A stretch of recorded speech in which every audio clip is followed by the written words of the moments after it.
আচ্ছা, সবচেয়ে বড় লেসন ফেলিয়ার ফ্রম এমব্রেস করো। আমি তোমাকে একটা সিক্রেট বলি, প্রতিটা সাকসেসফুল মানুষ ফেল করছে।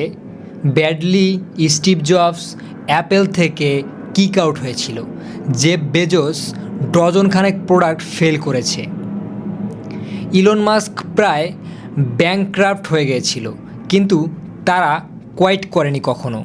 তারা ফেলিয়ার থেকে লার্ন করেছে, অর্থাৎ শিখেছে। রিমেম্বার, ফেলিয়ার মানে এন্ড না, ফেলিয়ার মানে ফিডব্যাক। তুমি যদি ফেল না করো মানে তুমি ট্রাই করছোই না, আর যে ট্রাই করে না সে কখনো সাকসেসফুল হয় না। তো যাও, ট্রাই করো, ফেল করো, লার্ন করো, আবার ট্রাই করো, এভাবেই উইনার হবে একদিন। ইন্সপায়ার্ড যদি হয়ে থাকো অবশ্যই সাবস্ক্রাইব করো আমার চ্যানেলটি। Let's grow together. দেখা হবে নেক্সট কোনো ভালো ভিডিওতে। আল্লাহ হাফেজ, টাটা।